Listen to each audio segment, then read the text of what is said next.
कोई भी मुसलमान हमारे मंदिर में नहीं जाता, कोई भी ईसाई हमारे मंदिर में नहीं जाता, पर हम लोग उनके मस्जिद में भी जाते हैं, उनके गिरजाघर में जाते हैं। सारा सेकुलर का ठेका हमने ही लेकर के रखा है। अभी 25 दिसंबर आने वाला है, उतना बच्चों को हम नहीं सजाते जितना सांता बना करके हम भेजते हैं। अरे भाई, हिंदू बराबर मानवता दिखाता है, सब में समान की भावना रखता है, आप कब रखोगे? एक निवेदन आप लोगों से करना चाहता हूं, आपके त्योहार में अन्य धर्म वाले यदि आपको विश करते हो, आपके त्योहार में यदि दूसरे धर्म वाले आपको बधाई देते हो तो आप बधाई दीजिए, नहीं देने की कोई आवश्यकता नहीं है। हम ही अपनी तरफ से निभाते रहें और वो हमें गाली देते रहें।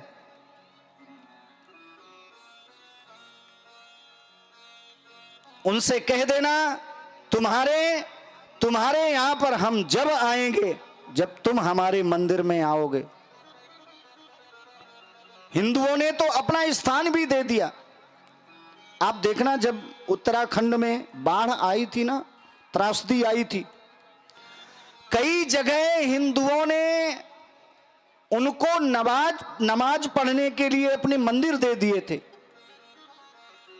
आज तक एक भी मुसलमान मिला है जिसने अपने मस्जिद में कभी आपको कीर्तन करने का अवसर दिया हो? अरे कीर्तन छोड़ दो, एक बार हनुमान चालीसा का पाठ ही कर लेने दे।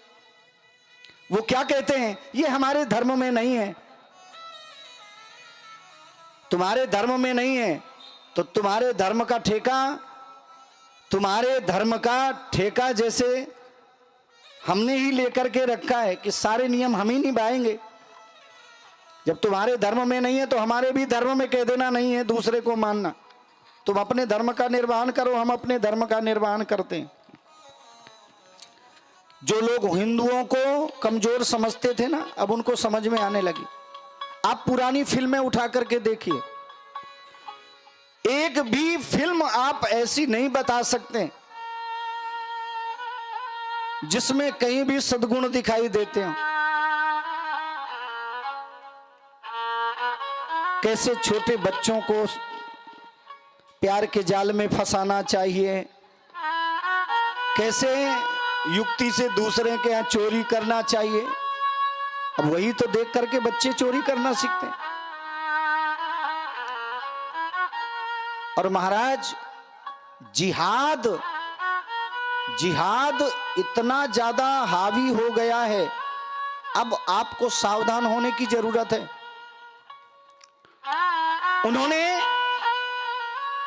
उन्होंने सिर्फ लव जिहाद ही नहीं किया,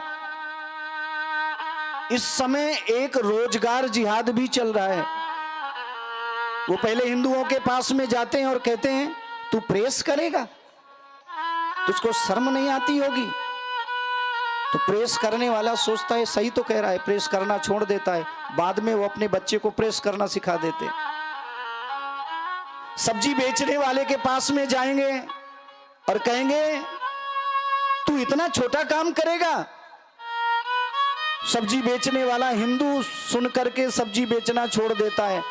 आज आप पूरे भारत की मंडियों को उठा करके देख लेना, यह काम जो भी करने वाले थे हिंदू, उनको हटा करके उन रोजगारों में अपने लोगों को उन्होंने बैठा दिए।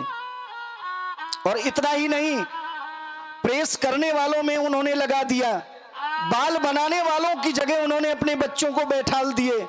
और तो छोड़ो, बैंड बाजा वालों के पास में गए, उनसे बोले कि आप बैंड बाजा बजाओगे, आपको शर्म नहीं आएगी? इतना छोटा काम कर रहे हो। उन्होंने बैंड बजाना छोड़ दिया तो अपने बच्चों को उन्होंने बैंड बजवाना चालू कर दिया। हमारे उत्सव को मनाते नहीं हैं, पर हमारे बाल वो काट रहे हैं इस समय। हमारे कपड़ों में प्रेस वो कर रहे हैं, सब्जी मंडी में सब्जी वो हमें दे रहे हैं, ये कब तक हम सहेंगे? आप हमें गाली दो और हम आपसे व्यापार करें, ये कब तक चलेगा? इसलिए हिंदुओं, अब जाग जाओ।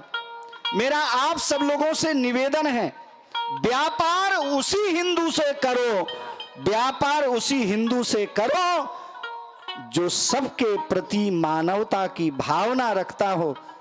ऐसे लोगों से व्यापार भी नहीं करना चाहिए। दुनिया की सबसे बड़ी मार है आर्थिक मार। ऐसे नहीं समझ में आएगा तो आर्थिकता से समझ में आएगा। और महाराज, जो फिल्मी दुनिया वाले टेढ़ी पूछ हो गए थे ना, समझाने पर नहीं समझ रहे थे ना, आज उनको समझ में आ गया। अब सब राम राम जपने लगे। चिंता मत करो, एक दिन समय आएगा कि भागवत की कथा में बैठ करके कथा भी सुनेंगे। बोलो जय श्री कृष्ण। हम किसी को सताना नहीं चाहते। दुनिया में एक भी हिंदू आप नहीं बता सकते जिसने आज तक किसी को पीड़ा दिया हो। एक भारत ही वो देश है जिसने सभी धर्मों का आदर किया है। मैं भी कहता हूं सभी धर्मों का आदर करना चाहिए, पर हम आदर करें और आप हमें गाली दो, कब तक चलेगा साहब? यदि हम आदर करते हैं तो आपको भी आदर करना पड़ेगा, और यदि आप हिंदू धर्म का आदर नहीं करेंगे तो हम भी आपका सम्मान नहीं करेंगे, हम भी आपका आदर नहीं करेंगे।